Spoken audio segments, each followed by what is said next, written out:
Guys, welcome in our channel KK Java Tutorials.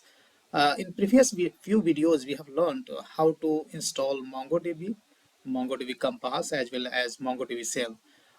In this video onwards, we'll try to learn more and more theoretical, basically concept, as well as some practical example to understand all the theory concept behind MongoDB. Yeah.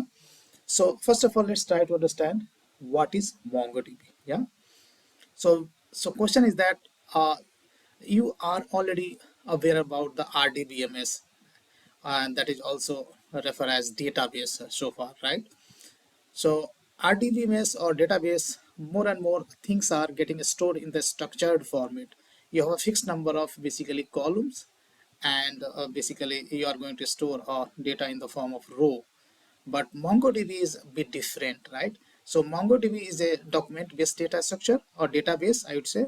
It stores data in the form of JSON, right? And that is also called as BSON. BSON means binary JSON, right? BSON is a just kind of extension of JSON because some of the data types are not supported by the JSON, and that's the reason basically BSON is the format through which basically MongoDB stores most of the data, right?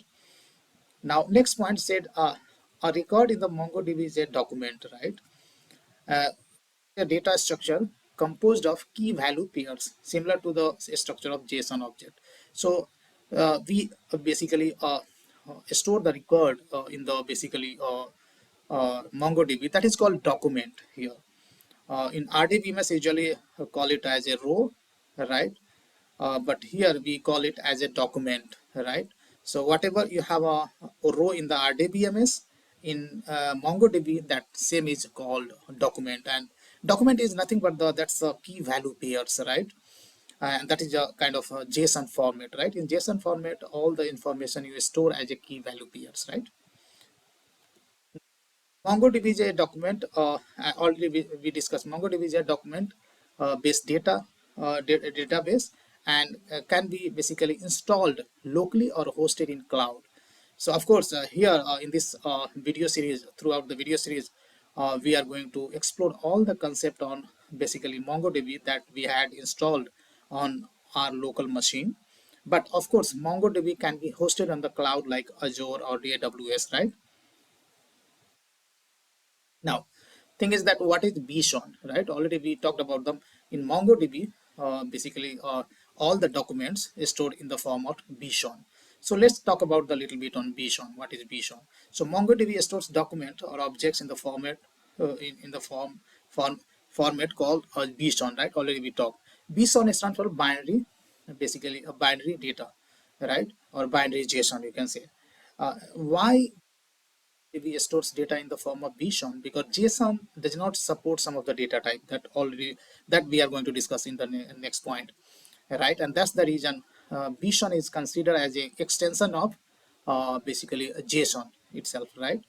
And so MongoDB stores data in the JSONs so that serialization and deserialization happens, right? So whenever you store something in the database, then purpose is to basically read again back from the database, and you can send the basically data through the network, right? So in real time, basically real time project, your MongoDB server may be located on some other server, and your actual application is hosted on some other server. So there may be some network call. So serialization is needed. So BSON is more and more serializable object, I would say, right? So already we discussed BSON stands for the binary JSON, right?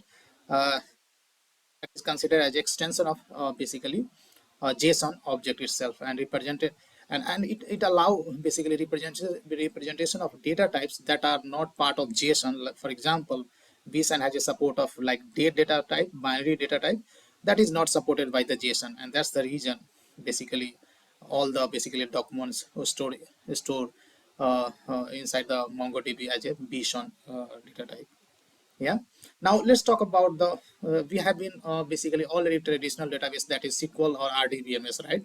So you might have a little confusion. What's the difference between SQL and MongoDB?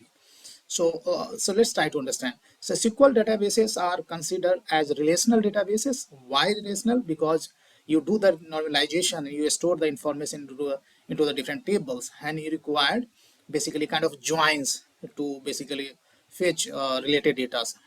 But in case of MongoDB, you don't have a join actually. All the related documents you are going to basically put together. So retrieval is very easier in the basically in case of MongoDB, right? So let's talk about, let's say we have a person, right? In SQL, with respect to SQL, let's say you have a person and person has a several address. So what usually we do in the SQL or RDBMS, we have a person table and we have an address table, right? And there would be a one-to-many relation from person to address table, right? So there may be a foreign key relationship, right? There may be a person ID in the address table as a foreign key. So let's say if you want to fetch the person detail along with their all the addresses, then you might have you might have you might have to perform kind of joining from person to address table. And but in MongoDB, what happens, you store everything in the JSON format. So you have a document, inside the document you have another embedded documents. So you may have a person details, like person may have an ID, name, age, and so many details, and inside that you have a collection of addresses. So everything will be composed inside the same document in case of MongoDB. So retrieval would be really easier. You don't need joining at all, right? So MongoDB is a basically document database, already we have been discussing, and which is basically often referred to as non-relational database, right? That's the opposite of exactly a relational database. MongoDB stores data in flexible documents. Why flexible? Because instead of have multiple tables, you can simply keep all your related data together. This makes reading your data very fast.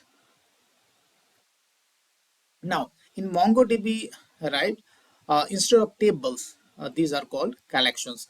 So in RDBMS or SQL, you have basically different tables, and in MongoDB, nothing like a table. If you compare with the uh, SQL, you have a table where you store a lot of records.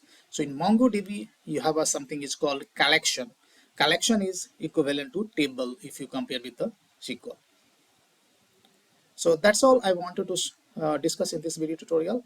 At least I'm expecting you must have at least basic knowledge or theoretical knowledge of MongoDB before we proceed to basically do a lot of basically practical stuff in MongoDB. At least you have an idea what is MongoDB, and why it is important, and what all basically action we can perform, how we can perform the CRUD operation, how we can create indexes, and how we can query it. There are so many things back and forth, right? Those things we are going to learn into the basically coming video series. So guys, thank you so much for watching this video.